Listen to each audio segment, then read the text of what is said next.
everyone, welcome to my channel In and Out Stories.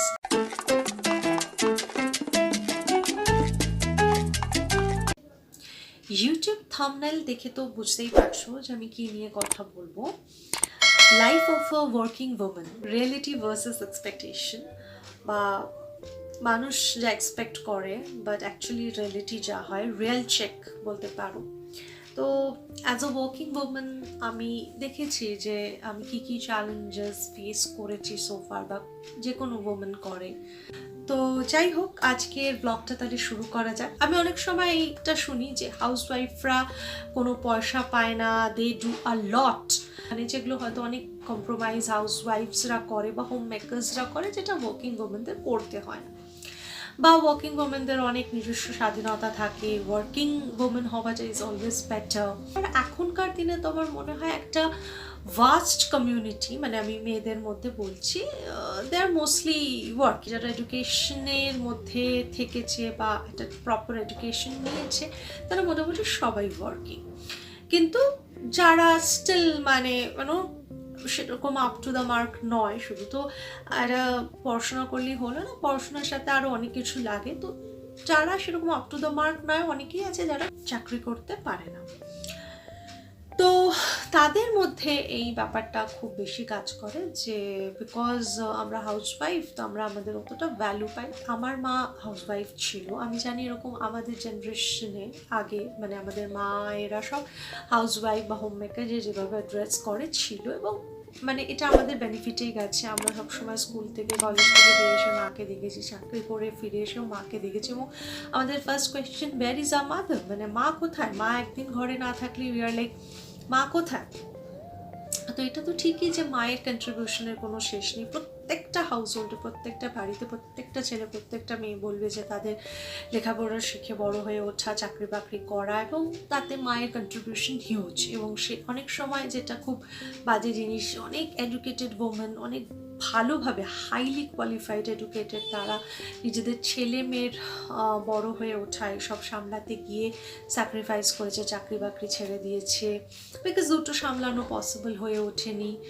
সবার বাড়িতে পরিস্থিতি সবসময় সেম হয় না, তো অনেকেই সেই কম্প্রোমাইজগুলো করেছে। তো অবভিয়াসলি যখন আমরা এই পয়েন্ট অফ ভিউ থেকে ভাবি বা ভাবতে থাকি, তখন ডেফিনেটলি হাউসওয়াইফ বা হোম মেকার, এদেরকে really salute, hats off to these people, to these women.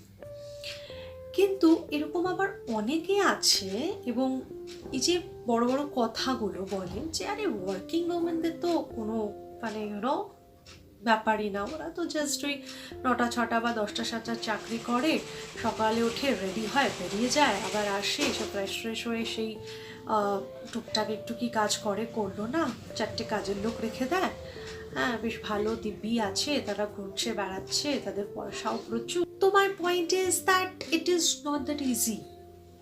ঠিক আছে, কেউ গভর্নমেন্ট জব করুক, কেউ প্রাইভেট জব করুক, যে যেরকমই জব করে, যে পোস্টেই কাজ করে, আই মাস্ট সে যে এটা ইজি নয়। স্পেশালি যখন একটা মেয়ের বিয়ে হয়ে যায়, যখন সে সংসারে ঢুকে যায়, একটা টাইম তাকে দিতে হয় সংসার।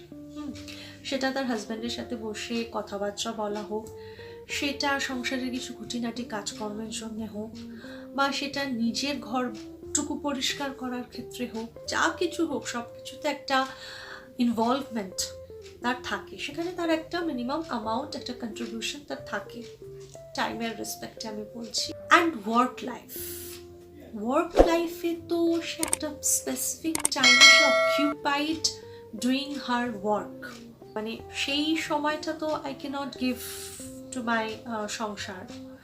তো তাহলে একটা ওয়ার্কিং ওমেনদের জন্য লাইফটা কেন এত ইজি বলা হয়? ইটস নট দ্যাট ইজি, গায়ে হাওয়া লাগিয়ে ঘুরে বেড়াচ্ছে, ওই তো একটু ঢং করে অফিসে যাবে, চলে আসবে। নো, যারা অ্যাকচুয়ালি সংসারের জন্য করে, তারা একটা তো ফাটায় না যে আমরা এত করেছি, বিকজ আমি আমার মাকে কোনোদিন দেখিনি বলতে যে আমি এত করেছি। আমার মা প্রচুর করেছে, প্রচুর। এন্ড আই এম শিওর যে আমার মা বা তার সমসাময়িক মহিলারাও অনেক করেছে তাদের সংসারের জন্য। যারা কেপেবল নয়, ইনকেপেবল চাকরি করার ক্ষেত্রে, তাদের মুখে না এটা ঠিক মানায় না যে we are not getting enough value because we are not working. এসব নিয়ে প্রচুর এই যে সব ভিডিও হয় না, যে মহিলারা যারা সারাদিন বাড়িতে এত সময় দিচ্ছে, টাইম দিচ্ছে, রান্নাঘরে ঘষছে, মাজছে, তোমার সেই ক্যাপাবিলিটি আছে তো you should have actually gone outside. 40-45 বছরে all of a sudden I want to go for a trip all by myself alone, সেরকম একটা স্টেপ না নিয়ে তুমি 30-এ স্টেপ নিতে পারো। যদি তুমি 25-26-এ বিয়ে করেছো বা হোয়াটএভার, তুমি যে টাইমে বিয়ে করেছো, 30-35-এই once you are like settled যে না I am married, I have a kid now and I can I have this quality or that quality so I can go outside, তখন তুমি তোমার বিয়ে সংসার এসব বাঁচানোর জন্য you didn't go outside। আমি যদি ধরেও নিই যে হাজব্যান্ড অ্যালাউ করেনি, ইন লজ অ্যালাউ করেনি, মাদার ইন লয়ের প্রবলেম ছিল অ্যান্ড অল দ্যাট স্টাফ, তো মাদার ইন লয়ের তো 15 বছর বাদেও অবজেকশন থাকবে কি কেন you are going for a trip all by yourself. আমি একটা দেখেছিলাম, আই থিঙ্ক শ্বেতা কি নাম, ঘর ঘর কাহানি ঘর ঘর কিতে ছিল একজন টেলিভিশন আর্টিস্ট, ওনার একটা ভালো একটা শর্ট ফিল্ম মতন দেখেছিলাম যে ফাইনালি সে গোয়া ঘুরতেও যেতে পারলো না, she came back because of her family, মানে সে তার ফ্যামিলিকে ছেড়ে এক মোমেন্টও থাকতে পারে না, অথচ তার হাজব্যান্ড, তার মাদার ইন ল, তার বাচ্চা, even they don't actually bother কি মা কীভাবে, মায়ের কীভাবে চলছে, they all have taken her for granted আর সামথিং লাইক দ্যাট। তো তুমি নিজেকে টেকেন ফর গ্রান্টেড, তুমি নিজেকে বানাও, অন্য কেউ তোমায় বানিয়ে দেয় না। তো each and every day when you get up, it's for all, it's for me as well, each and every day when you get up, make sure যে কেউ তোমাকে taken for granted না, don't accept that, ঠিক আছে? তুমি working now, that doesn't really matter। তুমি কতটা capable working এর জন্য কতটা নয়, that doesn't really matter. You should have value and সেটা তুমি নিজে সেট করতে পারো। তুমি নিজে সেট করতে যদি না পেরেছো, তার জন্য তুমি ভ্যালু পাও না, তার জন্য তুমি 15 বছর 50 বছর বাদে তুমি বলতে পারো না that I didn't receive or get the respect that I deserved. No, তখন তোমার এসে কোনো লাভ নেই, বিকজ তোমার ওই 15-20-25 ইয়ার্স পেরিয়ে গেছে নিজের লাইফে, যেখানে ইউ ডিজার্ভ দ্যাট রেসপেক্ট।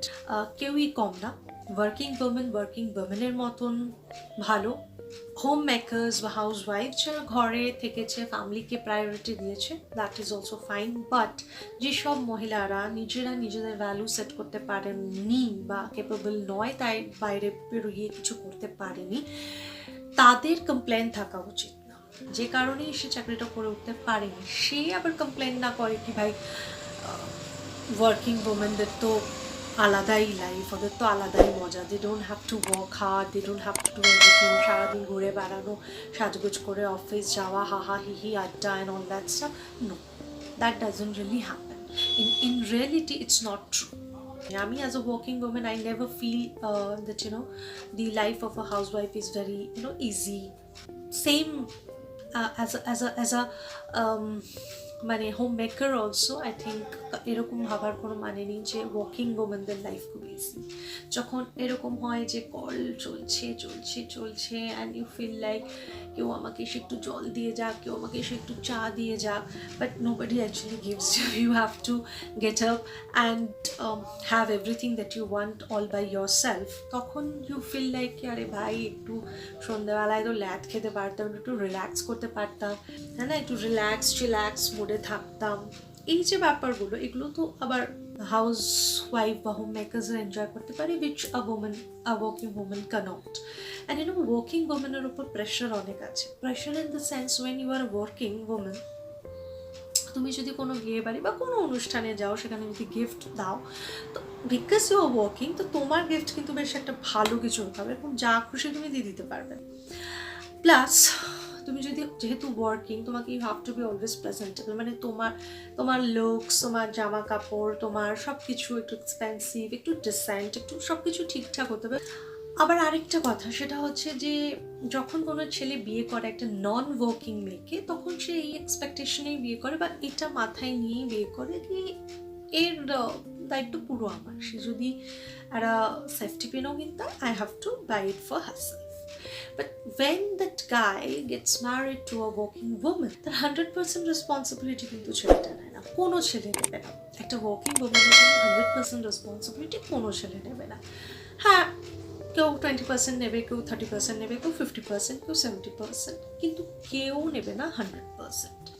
তো অতটাও ইজি নয় ওয়ার্কিং ওমেনদের লাইফ, ঠিক আছে, যেটা লোকজন মনে করে।